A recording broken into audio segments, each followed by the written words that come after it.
श्री शिवाय दोस्तों, 22 अगस्त 2024 को पड़ रही है गुरुवार चतुर्थी तिथि। दोस्तों, ये जो गुरुवार है भाद्रपद महीने में पड़ने वाला सबसे बड़ा गुरुवार है, क्योंकि ये भाद्रपद के दिनों में पड़ रहा है, जिसका बहुत ही बड़ा और विशेष महत्व होता है। और ऐसा दिन पूरे साल में सिर्फ एक ही बार आता है। और दोस्तों, आप सभी लोग जानते हो कि गुरुवार चतुर्थी का अगर सबसे बड़ा कोई उपाय है तो वो 11 चावल के दाने वाला उपाय है। तो दोस्तों, इस गुरुवार तिथि के दिन आप लोगों को इस 11 चावल के दाने वाले उपाय को जरूर करना है। बहुत सारे लोग होंगे जिन लोगों ने इस उपाय को ना किया हो, मतलब पूरा साल निकल गया, उन्होंने किसी भी दिन इस 11 चावल के दाने वाले उपाय को ना किया हो। पर दोस्तों, आपके पास एक आखिरी मौका बचा हुआ है, जो कि 22 अगस्त के दिन। तो इस दिन आप लोगों को इस वाले उपाय को जरूर कर लेना है। भले ही आपने पूरे महीने भर इस उपाय को ना किया हो, पर अगर आपने भाद्रपद महीने के गुरुवार चतुर्थी के दिन अगर इस वाले उपाय को कर लिया, तो आपको इस उपाय को करने का वो फल मिलेगा जिसकी आपने कभी कल्पना भी नहीं करी होगी। इसीलिए आप लोग इस वाले उपाय को एक बार जरूर कर लेना, ताकि आप लोगों के हाथ से यह मौका ना जा सके और आपको इस उपाय को करने का फल मिल सके। दोस्तों, यह उपाय पंडित जी ने अपनी अभी की ही श्री शिव महापुराण की कथा में बताया है, जिस उपाय को आज हम आपको बहुत अच्छे समझाने वाले हैं। इस वीडियो को देखने के बाद इस उपाय को समझने के लिए आपको कोई और वीडियो को देखने की जरूरत नहीं पड़ेगी। तो चलिए दोस्तों, उपाय को शुरू करते हैं। देखिए, यह इस भाद्रपद महीने के गुरुवार के दिन यह इतना खास होता है, इतना महत्वपूर्ण होता है। देखा है, कभी कभी बड़े बड़े पूजा पाठ अनुष्ठान से जो मनोकामना पूर्ण नहीं होते, वो भाद्रपद महीने के दिन एक छोटे से उपाय करने से ही आपकी मनोकामना पूर्ण हो जाती है। और बहुत लोगों ने इस उपाय को किया भी है, और उनको इस उपाय को करने का फल भी जरूर मिला है। अगर आप लोग भी इस उपाय को करना चाहते हैं, तो आप इस उपाय को पहले अच्छे से समझ लेना, सुन लेना, उसके बाद करना। आपको इस उपाय का फल जरूर मिलेगा। और इस उपाय को कर लेने से आपके घर में चाहे किसी भी प्रकार की दुख और समस्या क्यों ना चल रही हो, आपको उसका कारण भी नहीं पता है कि दोस्तों, यह समस्या किस कारण से चल रही है। कुछ भी कारण हो सकता है, जैसे पितृदोष हो सकता है या किसी भी तरह का मंगल दोष भी हो सकता है। तो इस दिन आप लोगों को यह वाला उपाय कर लेना है। यह एक ऐसा उपाय है जिस उपाय को अगर किसी विशेष दिन पर किया जाए, तो दोस्तों, उस विशेष दिन का जो है वह तो हमें मिलता ही मिलता है। पर हमने उस दिन पर इस उपाय को किया है, तो हमें उससे भी बड़ा फल मिलता है, और फल बहुत जल्दी मिलता है, क्योंकि आप इस उपाय को बहुत ही बड़े और विशेष दिन पर कर रहे हो। तो चलिए, अब उपाय के बारे में बात करते हैं। से पहले आप लोगों को यह जानना आवश्यक है कि आखिर यह उपाय किस समय करना है, किसको करना है और कैसे करना है। तो चलिए, हम आगे आपको वीडियो में एक एक करके बता देते हैं। लेकिन उससे पहले, अगर आप लोग हमारे चैनल पर पहली बार आए हैं या फिर मेरी आवाज पहली बार सुन रहे हैं, तो हमारे चैनल को सब्सक्राइब जरूर कर लेना, और इस वीडियो को लाइक करके कमेंट बॉक्स में श्री शिवाय नमस्तो भयम, ओम नमः शिवाय जरूर टाइप। तो दोस्तों, इस 11 चावल के दाने वाले उपाय को हमें इस गुरुवार चतुर्थी के दिन कैसे करना है, किसको करना है, किस समय करना है और कहां पर करना है, ये सारे सवालों के जवाब आपको इस वीडियो में मिल जाएंगे। और जो ये वीडियो देखेगा दोस्तों, उसको 11 चावल के दाने वाला उपाय जरूर करना चाहिए, क्योंकि इस दिन एक चावल के दाने का भी बहुत ही बड़ा और विशेष महत्व होता है। और जब बात आ जाए 11 चावल के दाने की, तो ये पे सुहागा वाली बात हो जाती है, और ये एक बहुत ही बड़ा उपाय हो जाता है इस गुरुवार चतुर्थी का। तो अब दोस्तों, इस 11 चावल के दाने वाले उपाय को आखिर करना किसको है, सबसे पहले हम लोग वो बात जान लेते हैं। तो देखो, घर की जो बड़ी माताएं बहनें होती हैं, उन माताओं बहनों में से कोई भी एक बड़ी माता बहन इस वाले उपाय को कर सकती है। और दोस्तों, अगर आप चाहे तो अपने घर में से सभी सदस्यों को भी इस उपाय को करवा सकते हैं। अगर किसी की खुद की कोई मनोकामना है, खुद की कोई दुख और परेशानी है जो कि वह अपने लिए ही करना चाहता है, इस वाले उपाय को तो वह खुद अपने लिए भी कर सकता है। बाकी अगर कोई घर में से ऐसा है जो कि अपने पूरे घर परिवार की सुख और शांति के लिए ये वाला उपाय करना चाहता है, तो दोस्तों वह भी कर सकता है। उसमें भी कोई दिक्कत वाली बात नहीं है। कहने का मतलब ये है कि इस उपाय को हर एक सदस्य भी कर सकता है, और पूरे घर परिवार के सदस्य के लिए घर की बड़ी बहनों में से कोई एक माता बहन भी कर सकती है। माताएं बहनें अगर घर में उपस्थित ना हो या वो यह वाला उपाय ना कर पा रही हो, तो फिर घर का कोई बड़ा सदस्य भी इस 11 चावल के दाने वाले उपाय को कर सकता है, चाहे फिर वह पुरुष ही क्यों ना हो। उसमें कोई भी दिक्कत वाली बात नहीं है। अब दोस्तों, इस 11 चावल के दाने वाले उपाय को हमें करना कहाँ पर है? हमें इसे शिव जी के मंदिर में जाकर करना है। बहुत सारे लोग प्रश्न, हर एक उपाय को करते समय क्या हम इस उपाय को घर पर कर सकते हैं? तो इस वाले उपाय को आप घर पर नहीं कर सकते हो। इस वाले उपाय को करने के लिए आपको शिव जी के मंदिर ही जाना पड़ेगा। उसके बाद में दोस्तों, जो अगला प्रश्न निकल कर आता है वो यह आता है इस उपाय को लेकर कि आखिर इस उपाय को हमें किस समय करना है? सुबह के समय करना है कि शाम के समय करना है? तो देखो, इस वाले उपाय को आप लोग सुबह के समय भी कर सकते हो और शाम के प्रदोष काल में भी कर सकते हो। अब अगर आप पूछो कि दोस्तों सबसे उत्तम समय कौन सा रहेगा इस 11 चावल के दाने वाले उपाय को करने का, तो हम आपसे बस यही कहेंगे कि इस उपाय को आप सुबह के समय करेंगे तो ज्यादा बेहतर होगा। बाकी अगर प्रदोष काल शाम के समय भी करेंगे तो भी अच्छा होगा, उसमें कोई भी दिक्कत वाली बात नहीं है। तो अब दोस्तों, जो अगली सबसे बड़ी और महत्वपूर्ण बात आती है वो ये आती है कि सुबह अगर हम उपाय को करेंगे तो हम बजे से लेकर कितने बजे तक के बीच में करना है, और शाम के समय प्रदोष काल में करेंगे तो हमें कितने बजे से लेकर कितने बजे के बीच में करना है। तो देखो, सुबह जितनी जल्दी हो सके आप उपाय को करने की कोशिश करना। बाकी अगर किसी कारणवश लेट भी हो जाओ, थोड़ी देर भी हो जाए, तो 10 या 11 बजे तक भी आप उपाय कर लेना, पर 12 बजे से ज्यादा देरी ना हो। ठीक है, इस बात का ध्यान रखना।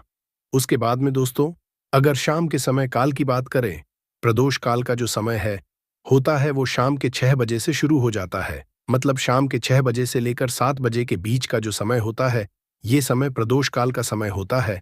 पर अभी जो मौसम चल रहा है, इस मौसम में जो है शाम बहुत देरी से होती है। तो आप इस उपाय को 7 या 8 बजे के बीच में भी कर सकते हो। मतलब शाम के 6 बजे से रात 8 बजे के बीच में आप कभी भी इस वाले उपाय को करो, उसमें कोई भी दिक्कत वाली बात नहीं है। अब दोस्तों, यहां पर इस उपाय को लेकर एक और सबसे बड़ी बात ये निकल कर आती है कि इस 11 चावल के दानों को हमें लेना कहां से होता है, और हमें इस उपाय को करने के साथ में क्या और कुछ भी सामग्री ऐसी होती है जो शिवजी के मंदिर लेकर जानी है। तो देखो, यहां पर हम आपको बता दें, सबसे पहले आप लोग ये जान लो कि ये जो 11 चावल के दाने वाला उपाय है, और सिर्फ आप उपाय की सामग्री लेकर कभी भी शिवजी के मंदिर मत जाना, क्योंकि हमें भगवान के सामने यह नहीं दर्शाना है कि अगर हम भगवान शिवजी के मंदिर आए हैं तो अपने फायदे के लिए आए हैं। तो इसलिए जो भी पूजन सामग्री है, उपाय सामग्री है, 11 चावल के दाने, इसके साथ में आपको पूजन सामग्री भी जरूर लेकर जाना है। देखो, अगर सुबह के समय उपाय कर रहे हो तो सीधी सी बात है, 1 लोटा जल तो आप लेकर जाओगे ही जाओगे। वह 1 लोटा जल अगर मिट्टी का जल हो तो बहुत अच्छा रहेगा। मिट्टी का जल कैसे बनाया जाता है, इसके लिए हमने पहले से बहुत सारी वीडियोस बना दी है। आपके पास इस दिन एक आखिरी मौका रहेगा मिट्टी का जल शिव जी पर चढ़ाने का और उपाय को करने का। बहुत बड़ा आपको इस दिन फल मिलेगा, तो इसलिए इस दिन हो सके तो दोस्तों मिट्टी का जल चढ़ाना, तो अपने साथ में कम से कम 1 लोटा जल तो आपको लेकर जाना ही जाना है। मिट्टी का जल नहीं है तो घर का जल भी आप इस्तेमाल कर सकते हो। इसके अलावा जो भी पूजन सामग्री है, देखो 11 चावल के दाने ये अलग आपके रहेंगे, और जो आपकी पूजन सामग्री रहेगी वो अलग रहेगी। पूजन सामग्री में आप जो भी चीज लेकर जाना चाहे वो लेकर जा सकते हैं, उसमें कोई भी दिक्कत वाली बात नहीं है।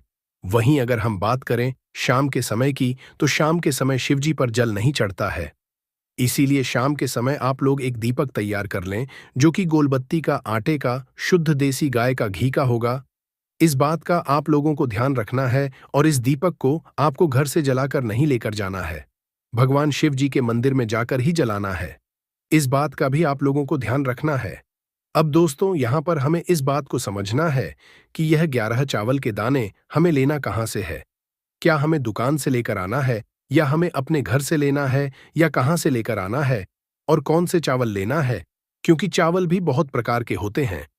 तो देखो, इन सब सवालों के जवाब आप लोग एक बात में सुन लो कि दोस्तों ये जो उपाय है, इस उपाय में आपको ये नहीं देखना है कि दोस्तों कौन से चावल है, कौन से चावल नहीं है। बस जो भी चावल ले रहे हो वो चावल का दाना सबूत होना चाहिए, मतलब साबुत होना चाहिए, टूटा हुआ नहीं होना चाहिए, कटा पीटा नहीं होना चाहिए। ये बात आपको ध्यान रखना है। बाकी आपका चावल बासमती हो या सादा चावल हो या कोई सा भी चावल हो, उसमें कोई भी बात नहीं है। तो सीधी सी बात है कि आपके घर के रसोई घर में जहां पर आप भोजन बनाते हो, वहां पर जो भी चावल आपके उपस्थित हो, उन चावलों में से अपनी एक कटोरी भर लेना या एक मुट्ठी चावल अलग से निकाल कर रख लेना। क्योंकि हम 11 चावल ही यहाँ पर इस उपाय में लेने वाले हैं, तो हमें यह चावल के दाने गिनकर निकालने पर इस बात का आप लोगों को ध्यान रखना है। तो अपने उस चावल की कटोरी में से या चावल में से 11 ऐसे चावल कि आप लोग निकाल लो जो कि टूटे हुए ना हो, कटे पिटे ना हो, जिनमें कोई दाग ना लगा हुआ हो। अच्छे साबुत चावल के दाने 11 दाने आप लोग निकाल कर रख लो और इन्हें किसी भी एक कागज की पुड़िया में या किसी एक छोटी सी कटोरी में आप लोग रख लो ताकि यह सुरक्षित रहे, आपके एक भी चावल का दाना इधर उधर ना हो और आपका उपाय भी पूरा अच्छे से हो जाए। तो दोस्तों, जैसे ही आपका उपाय की जो सामग्री है, 11 चावल के दाने ये तैयार हो जाते हैं, उसके बाद में आपको जो भी अपनी पूजन सामग्री है, सुबह के समय कर रहे हो तो एक लौटा जल या पूजन सामग्री जो लेकर जाना चाहो उसकी भी तैयारी कर लेना। और शाम के समय जा रहे हो तो दोस्तों, अपना जो दीपक है उसे तैयार कर लेना। ठीक है। और उपाय को करते समय शुद्धता का विशेष रूप से ध्यान रखना ठीक है। सुबह सुबह स्नान करने के बाद ही उपाय को करने की आप लोग तैयारी करना। उसके बाद अगर शाम के समय की बात करें तो शाम के समय स्नान करने की जरूरत नहीं है, पर शुद्धता का ध्यान रखना है। आपको स्नान तो नहीं करेंगे, आप हाथ मुंह धोकर भी इस वाले उपाय को शाम के समय प्रदोष काल में कर सकते हैं। इसमें कोई दिक्कत वाली बात नहीं है। तो आप अपने उपाय की पूरी सामग्री तैयार करके आपके पास ही में जो आपका शिव मंदिर हो वहां पर पहुंच जाइए। सबसे पहले शिव मंदिर में जाकर आप लोगों को उपाय नहीं करना है, पहले भगवान के दर्शन करना है, भगवान से आशीर्वाद प्राप्त करना है। फिर शिव जी के शिवलिंग के पास में आना है। शिवलिंग के पास में के बाद आप जो पूजन सामग्री लेकर आए हुए हैं, जैसे कि सुबह गए हुए होंगे तो एक लोटा जल और जो भी पूजन सामग्री लेकर आए हैं आप उनसे भगवान शिव जी की पूजन कीजिए। सबसे पहले तो एक लोटा जल ही चढ़ेगा, उसके बाद में आपकी पूजन सामग्री चढ़ेगी। उसके बाद में अगर दोस्तों शाम के समय अगर आप इस उपाय को कर रहे हो तो अपने साथ में कम से कम एक जो दीपक है गोल बाती का, जो आप अपने साथ में लेकर गए हो, उस दीपक मंदिर में जाकर अपनी माचिस से जलाना है और उस दीपक को शिवलिंग के पास में रखना है। ठीक है। इस दीपक को रखने के बाद ही आप लोगों को अपना ये वाला उपाय शुरू करना है और दीपक को ज्यादा पास में मत रखना। वैसे भी गर्मी पड़ रही है, भगवान शिवाजी को आंच नहीं लगनी चाहिए। तो दोस्तों, जैसे ही आपकी पूजा अर्चना हो जाती है, आप भगवान शिवाजी को प्रसन्न कर लेते हैं। उसके बाद में शिवलिंग के पास ही आप कहीं पर बैठ जाइए। सामने या आसपास जिस जगह आपको बैठना हो वहां पर बैठ जाइए और अपने वह 11 चावल के दाने अपने सामने निकाल कर रख लीजिए। क्योंकि अब यहां पर उपाय को यहां पर करने की आपको तैयारी करना है।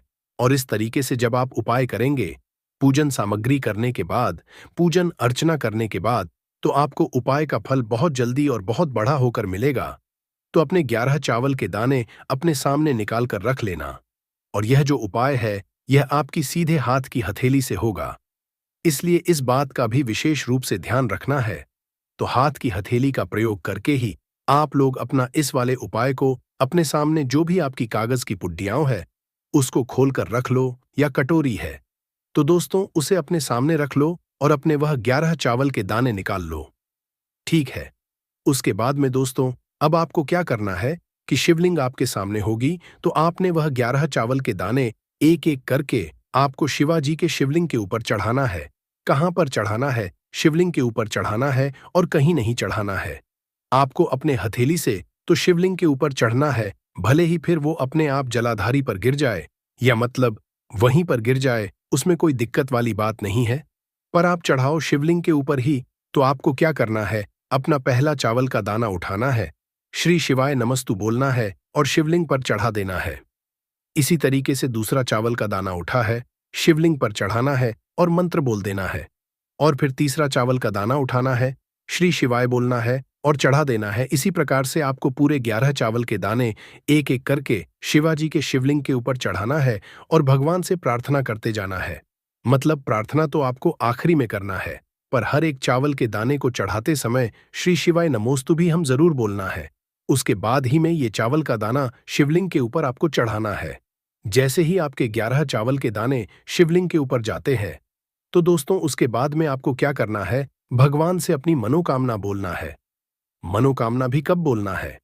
जब आपका 11 चावल का दाना आपके सीधे हाथ की हथेली में हो और आप उसे चढ़ाने के लिए जा रहे हो, श्री शिवाय नमस्तुभ्यम बोलकर उस आखिरी चावल के दाने को शिवलिंग के ऊपर चढ़ा देना और भगवान से फिर अपनी वह मनोकामना बोल देना।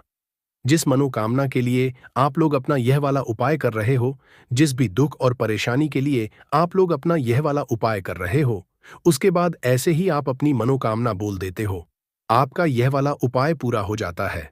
पर दोस्तों, उपाय को करने के बाद आप लोगों को 2 मिनट भगवान शिवाजी के मंत्र का जाप जरूर करना है और मंत्र का जाप करने के बाद भगवान से एक और बार प्रार्थना करना है अपनी मनोकामना के लिए या अपनी जो भी दुख और परेशानी है उसके लिए।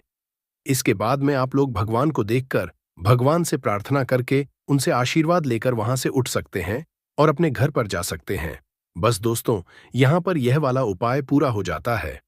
इस तरीके से जो भी व्यक्ति छोटी छोटी चीजों का ध्यान रखते हुए इस 11 चावल के दाने वाले उपाय को करेगा, निश्चित सी बात है उसे उसकी मनोकामना जल्द ही पूर्ण होगी और जो भी दुख और परेशानी है वो भी बहुत ही जल्दी दूर होंगे। कि आप इस उपाय को बहुत ही बड़े और विशेष दिन पर कर रहे हो, तो चलिए अब उपाय के बारे में बात करते हैं।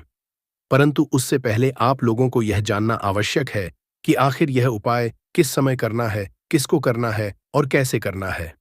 तो चलिए हम आगे आपको वीडियो में एक एक करके बता देते हैं। परंतु उससे पहले अगर आप लोग हमारे चैनल पर नए हैं तो हमारे चैनल को सब्सक्राइब कर लेना और इस वीडियो को लाइक करके कमेंट बॉक्स में श्री शिवाय नमस्तुभयम ओम नमः शिवाय जरूर कर देना। तो दोस्तों, इस 7 चने की दाल वाले उपाय को हमें इस गुरुवार चतुर्थी के दिन कैसे करना है, किसको करना है, किस समय करना है और कहां पर करना है, ये सारे सवालों के जवाब आपको इस वीडियो में मिल जाएंगे। और जो ये वीडियो देखेगा दोस्तों, उसको 7 चने की दाल वाला उपाय जरूर करना चाहिए, क्योंकि इस दिन एक चने की दाल का भी बहुत ही बड़ा और विशेष महत्व होता है। और जब बात आ जाए 7 चने की, तो ये सोने पे सुहागा वाली बात हो जाती है और ये एक बहुत ही बड़ा उपाय हो जाता है इस गुरुवार का। तो अब दोस्तों, इस 7 चने की दाल वाले उपाय को आखिर करना किसको है, सबसे पहले हम लोग वो बात जान लेते हैं। तो देखो, घर की जो बड़ी माताएं बहनें होती हैं, उन माताओं बहनों में से कोई भी एक बड़ी माता बहन इस वाले उपाय को कर सकती है। और दोस्तों, अगर आप चाहे तो अपने घर में से सभी सदस्यों को भी इस उपाय को करवाएं। अगर किसी व्यक्ति की खुद की कोई मनोकामना है, खुद की कोई दुख और परेशानी है जो कि वह अपने लिए ही करना चाहता है, इस वाले उपाय को तो वह खुद अपने लिए भी कर सकता है। बाकी अगर कोई घर में से ऐसा है जो कि अपने पूरे घर परिवार की सुख और शांति के लिए यह वाला उपाय करना चाहता है, तो दोस्तों वह भी कर सकता है। उसमें भी कोई दिक्कत वाली बात नहीं है। कहने का मतलब यह है कि इस उपाय को हर एक सदस्य भी कर सकता है और पूरे परिवार के सदस्य के लिए घर की बड़ी माताओं बहनों में से कोई एक माता बहन भी कर सकती है। माताएं बहनें अगर घर में उपस्थित ना हो या वह यह वाला उपाय ना कर पा रही हो, तो फिर घर का कोई बड़ा सदस्य भी इस 7 चने की दाल वाले उपाय को कर सकता है। चाहे फिर वह पुरुष ही क्यों ना हो, उसमें कोई भी दिक्कत वाली बात नहीं है। अब दोस्तों, इस चने की दाल वाले उपाय को हमें करना कहां पर है? देखो, हमें शिवलिंग के पास में जाकर करना है। बहुत लोग प्रश्न करते हैं, हर एक उपाय को करते समय क्या हम इस उपाय को घर पर या मंदिर में कर सकते हैं? देखो, तो इस वाले उपाय को आप मंदिर में करोगे तो अच्छा रहेगा, घर पर नहीं करना है। इस वाले उपाय को उसके बाद में दोस्तों जो अगला प्रश्न निकल कर आता है वो यह आता है इस उपाय को लेकर कि आखिर इस उपाय को हमें किस समय करना है, सुबह के समय करना है कि शाम के समय करना है? तो देखो, इस वाले उपाय को आप लोग सुबह के समय भी कर सकते और शाम के समय प्रदोष काल में भी कर सकते हो। अब अगर आप पूछो कि दोस्तों साहब, सबसे उत्तम समय कौन सा रहेगा इस 7 चने की दाल वाले उपाय को करने का, तो हम आपसे बस यही कहेंगे कि इस उपाय को आप सुबह के समय करेंगे तो ज्यादा बेहतर होगा। बाकी अगर शाम के समय भी करेंगे तो भी अच्छा होगा, उसमें कोई भी दिक्कत वाली बात नहीं है। तो अब दोस्तों, जो अगली सबसे बड़ी और महत्वपूर्ण बात आती है वो ये आती है कि सुबह अगर हम उपाय को करें तो हमें कितने बजे से लेकर कितने बजे तक के बीच में करना है, और शाम के समय प्रदोष काल में करेंगे तो हमें कितने बजे से लेकर कितने बजे के बीच में करना है। तो देखो, सुबह जितनी जल्दी हो सके आप उपाय को करने की कोशिश करना। बाकी अगर किसी कारणवश लेट भी हो जाओ, थोड़ी देर भी हो जाए, तो 10 या 11 बजे तक भी आप उपाय कर लेना, पर 12 बजे से ज्यादा देरी ना हो, इस बात का ध्यान रखना। उसके बाद में दोस्तों, अगर शाम के समय प्रदोष काल की बात करें, प्रदोष काल का जो समय है होता है, वो शाम के 6 बजे से शुरू हो जाता है। मतलब शाम के 6 बजे से लेकर 7 बजे के बीच का जो समय होता है, ये समय प्रदोष काल का समय होता है। पर अभी जो मौसम चल रहा है, इस मौसम में जो है शाम बहुत देरी से होती है, तो आप इस उपाय को 7 या 22 बजे के बीच में भी कर सकते हो। मतलब शाम के 6 बजे से रात 22 बजे के बीच में आप कभी भी इस उपाय को कर सकते हो, उसमें कोई भी दिक्कत वाली बात नहीं है। परंतु गुरुवार के दिन कोशिश करना कि समय के अंतर्गत ही कर लो। किसी कारणवश ना कर पाओ तो थोड़ा देरी से भी कर सकते हो, आपको उपाय का फल जरूर मिलेगा। सबसे पहला उपाय विशेषकर आपको 7 चने की दाल से करना है। तो इस उपाय के लिए आपको मात्र 7 चने की दाल लेना है।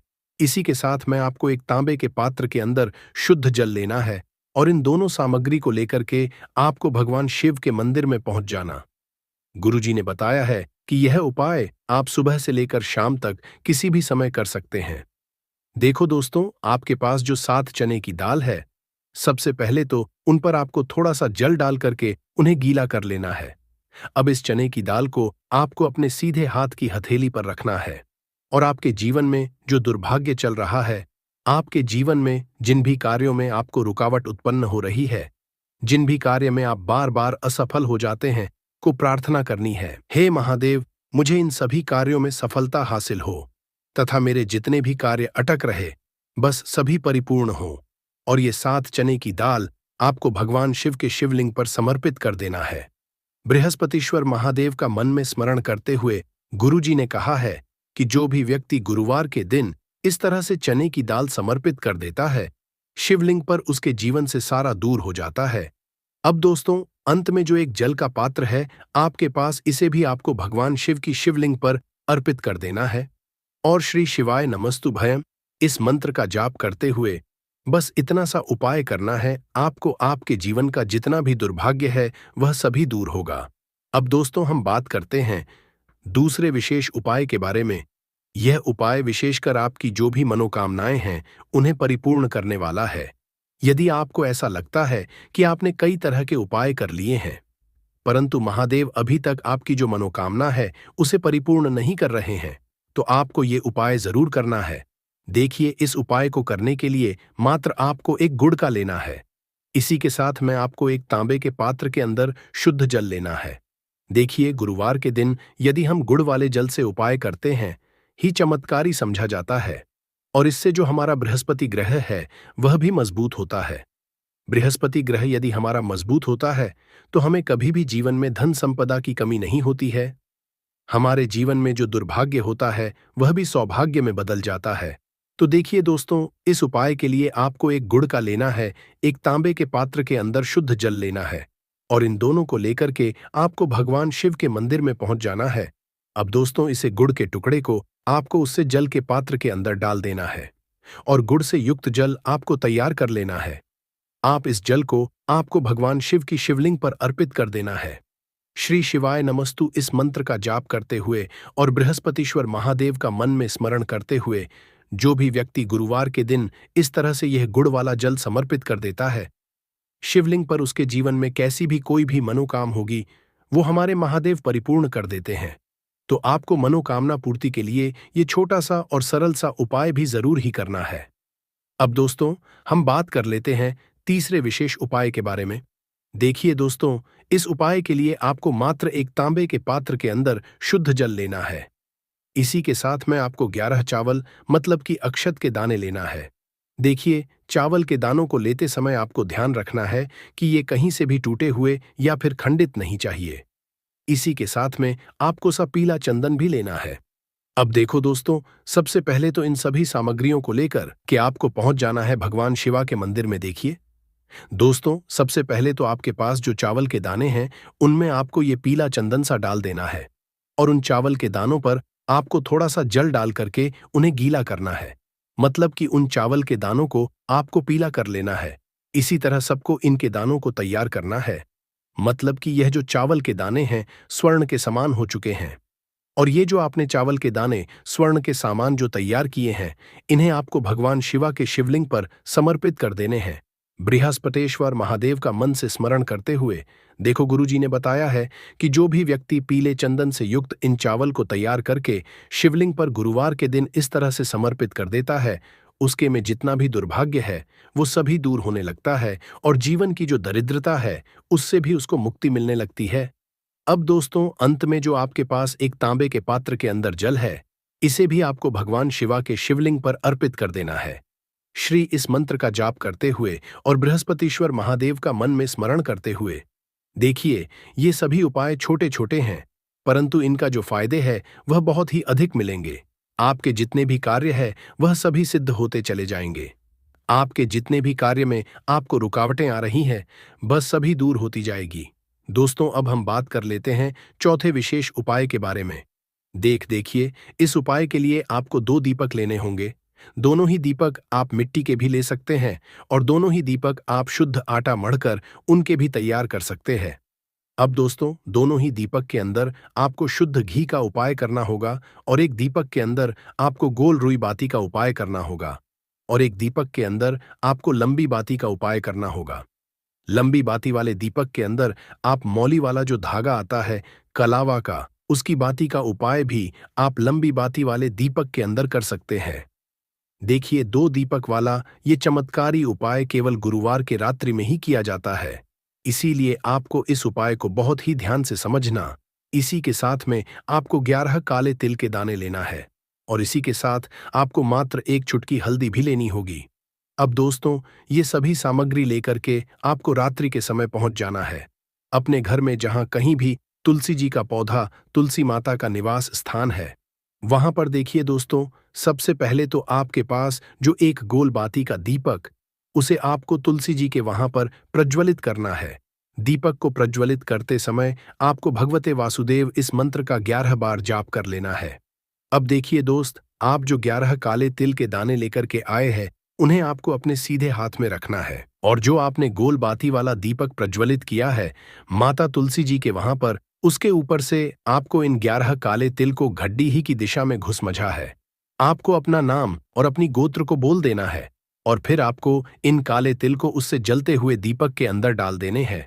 देखिए, काले तिल भगवान विष्णु के पसीने से उत्पन्न हुए हैं और जब भी हम यह दीप गुरुवार की रात्रि में प्रज्वलित करते हैं तो इससे हमें हमारे कर्ज में राहत मिलती है, हमारे जीवन में धन हासिल के नए नए मार्ग खुलते हैं, हमारा अगर कोई भी कार्य रुका हुआ है तो वह भी परिपूर्ण होता है।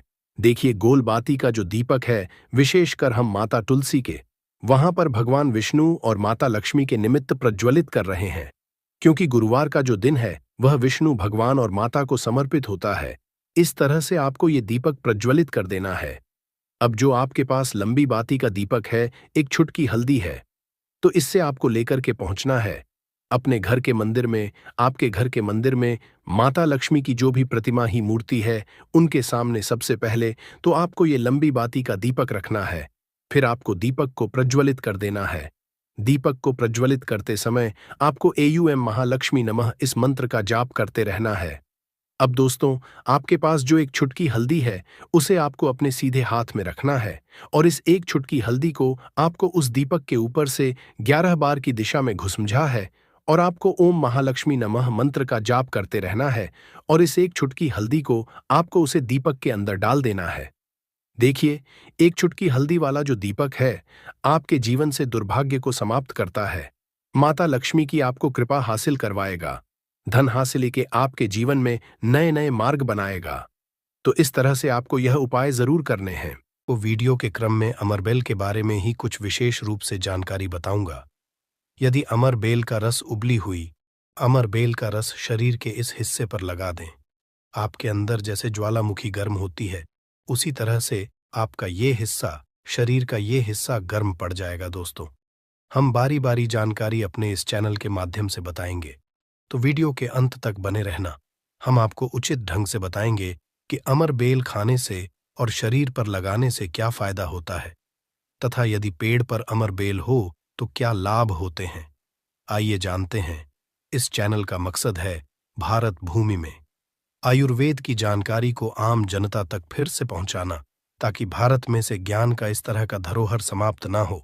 हमारे चैनल में व्यूज या ना आए, हमारे सब्सक्राइबर बढ़े या ना बढ़े, इससे हमें किसी भी तरह का फर्क नहीं पड़ता। अगर हमारे वीडियो को देख रहे हैं, अगर आप में से किसी एक भी दर्शक का फायदा होता है तो हमें भी अच्छा लगता है, हमें भी पुण्य की प्राप्ति होती है। तो आइए इस वीडियो में जानते हैं अमर बेल के बारे में विभिन्न तरह की कुछ विशेष जानकारी।